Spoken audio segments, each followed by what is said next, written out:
Hello guys, welcome back to our channel. Episode ആരംഭിക്കുമ്പോൾ കാണിക്കുന്നത് അർച്ചനയും കൂട്ടിക്കൊണ്ട് എസ് ഐയും കോൺസ്റ്റബിൾമാരും കൂടി ഓർഫനേജിലേക്ക് എത്തിയിരിക്കുന്നതാണ്. എന്നെ എന്തിനാ ഇങ്ങോട്ടേക്ക് കൊണ്ടുവന്നതെന്ന് അർച്ചന ചോദിക്കുമ്പോൾ പ്രശ്നങ്ങളെല്ലാം ഇവിടെ വെച്ചല്ലേ തുടങ്ങിയത്, അതുകൊണ്ട് ഇവിടെ വെച്ച് തന്നെ പരിഹാരം കണ്ടെത്താമെന്നും എസ് ഐ പറയുന്നു. അങ്ങനെ അർച്ചനയും കൂട്ടിക്കൊണ്ട് അവരകത്തേക്ക് പോകുമ്പോൾ ഒരു ചെറിയ കുട്ടി അങ്ങോട്ടേക്ക് വന്ന് അർച്ചനയ്ക്ക് ഒരു റോസ് കൊടുക്കുകയാണ്. ഇത് ആരാ തന്നതെന്ന് അർച്ചന ചോദിക്കുമ്പോൾ ആ കുട്ടി പുറത്തേക്ക് കൈ ചൂണ്ടുന്നു. അതേസമയം കാർത്തിയും മീനാക്ഷിയും കൂടി അങ്ങോട്ടേക്ക് ചെല്ലുകയാണ്. നിങ്ങളെന്താ ഇവിടെ എന്ന് അർച്ചന ചോദിക്കുമ്പോൾ ഇന്നലെ ഇവിടെ വന്ന് ഭയങ്കര ഷോ ആയിരുന്നല്ലോ, അതിനുള്ള പരിഹാരം കൂടി കണ്ടെത്തണ്ടേ എന്ന് മീനാക്ഷി ചോദിക്കുന്നു. ഇത് കേൾക്കുന്ന അർച്ചന പേടിയോടെ പറയുകയാണ്, കാർത്തിക് എന്നെ എങ്ങനെയെങ്കിലും രക്ഷിക്കണം, ഇനിയും പോലീസ് സ്റ്റേഷൻ കയറിയിറങ്ങാൻ എനിക്ക് വയ്യ. ഇന്നലെ അല്പം ഇമോഷണൽ ആയെന്നുള്ളത് സത്യം തന്നെയാണ്. അതേസമയം സച്ചി അങ്ങോട്ടേക്ക് കുഞ്ഞിനെ കൊണ്ട് വരികയാണ്. ഇത് കാണുന്ന അർച്ചന സന്തോഷത്തോടെ സച്ചിയെ നോക്കുമ്പോൾ സച്ചി പറയുകയാണ്, എടോ ഇനി ഇവളെ നമ്മളുടെ അടുത്ത് നിന്ന് പിരിക്കാൻ ആരും വരില്ല, നമ്മൾ നിയമപരമായി ഈ കുഞ്ഞിനെ ദത്തെടുത്ത് കഴിഞ്ഞിരിക്കുന്നു.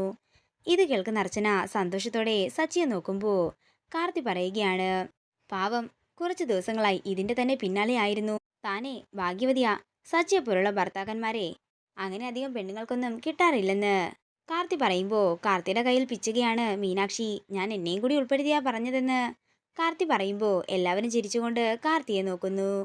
അല്ല, അപ്പോ കുഞ്ഞിനെ ദത്തെടുക്കാൻ വന്ന ആ വിദേശത്തുള്ളവരോ എന്ന് അർച്ചന ചോദിക്കുമ്പോൾ അവരെ കാണണോ അർച്ചനയ്ക്കെന്ന് കാർത്തി ചോദിക്കുന്നു. അതേസമയം കൈവിലം അണിയിച്ചുകൊണ്ട് ആ ദമ്പതികളെ അങ്ങോട്ടേക്ക് കൊണ്ടുവരികയാണ്. സംഭവിച്ചത് എന്താണെന്ന് ഞാൻ പറയാമെന്ന് കാർത്തി പറയുന്നു. ആ ദമ്പതികൾ കുഞ്ഞിനെ ഏറ്റെടുക്കാനായിട്ട് ഡോക്യുമെന്റ്സ് എല്ലാം കൊണ്ട് ഓർഫനേജിൽ എത്തിയിട്ടുണ്ടായിരുന്നു. അങ്ങനെ ഡോക്യുമെന്റ്സ് എല്ലാം കൊടുത്തതിന് ശേഷം ആ ദമ്പതികൾ കുഞ്ഞിനെയും കൊണ്ട് അവിടെ നിന്ന് പോകുമ്പോൾ സച്ചി അങ്ങോട്ടേക്ക് ചെല്ലുകയാണ്. മേഡം, കുഞ്ഞിനെയും കൊണ്ട് അവർ പോയോ എന്ന് ചോദിക്കുമ്പോൾ പോയെന്ന് മാനേജർ പറയുന്നു.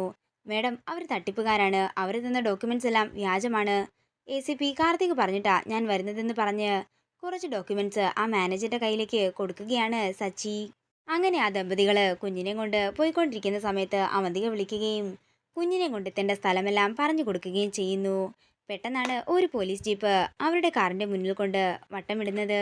അങ്ങനെ അവരെ അറസ്റ്റ് ചെയ്ത് കുഞ്ഞിനെ കസ്റ്റഡിയിൽ എടുത്തുകൊണ്ട് പോലീസുകാർ നേരെ ഓർഫനേജിലേക്കായിരുന്നു വന്നിരുന്നത്. തുടർന്ന് അർച്ചന എല്ലാത്തിനും കാർത്തിയോടും മീനാക്ഷിയോടും നന്ദി പറയുമ്പോൾ നന്ദിയൊന്നും വേണ്ടെന്നും ഞാൻ എൻ്റെ സഹോദരിയെ പോലെയാണ് അർച്ചനയെ കാണുന്നതെന്നും മീനാക്ഷി പറയുന്നു. ഇത് കേൾക്കുന്ന കാർത്തി പറയുകയാണ്, അതെ, നന്ദി പറയേണ്ടത് സച്ചിയോട് മാത്രമാ, ഇയാളാണ് ഇതിനു വേണ്ടി ഓടിയതെല്ലാം, ഞാൻ വെറുതെ കൂടെ നിന്നെന്ന് മാത്രമേ ഉള്ളൂ. എന്നാ നിങ്ങൾ വീട്ടിലേക്ക് ചെല്ലാനും കാർത്തി പറയുമ്പോൾ അർച്ചന സന്തോഷത്തോടെ സച്ചിയെ നോക്കുകയാണ്.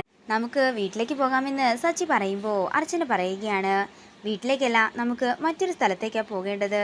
പിന്നീട് കാണിക്കുന്നത് നെല്ലിശ്ശേരിയാണ്. കുഞ്ഞിനെ കാണാത്തതിന്റെ ടെൻഷനിലിരിക്കുകയാണ് സേതുവും ആതിരയും. പിന്നീട് കാണിക്കുന്നത് സച്ചിയും അർച്ചനയും അമ്പലത്തിലെത്തിയിരിക്കുന്നതാണ്. എടോ അടച്ചല്ലോ എന്ന് സച്ചി പറയുമ്പോൾ അതൊന്നും കുഴപ്പമില്ലെന്നും എൻ്റെ കുഞ്ഞിനെ കിട്ടിയാൽ ആദ്യം തന്നെ ദേവിക്ക് സമർപ്പിക്കാമെന്നാ ഞാൻ നേർന്നതെന്നും അർച്ചന പറയുന്നു. അങ്ങനെ കുഞ്ഞിനെ ദേവിയുടെ നടയിൽ സമർപ്പിച്ചതിന് ശേഷം കുഞ്ഞിനെ എടുക്കുകയാണ് സച്ചിയും അർച്ചനയും. പിന്നീട് കാണിക്കുന്നത് നെല്ലിശ്ശേരിയാണ്. ടെൻഷനോടിരിക്കുന്ന സേതുവിന്റെ അടുത്തേക്ക് അവന്തിക ചെല്ലുകയാണ്. എല്ലാ കാര്യത്തിലും അച്ഛൻ ഇങ്ങനെ ആവശ്യമില്ലാതെ അവളെ സപ്പോർട്ട് ചെയ്യുന്നതുകൊണ്ടാ അവൾക്ക് ഇത്ര ധൈര്യം.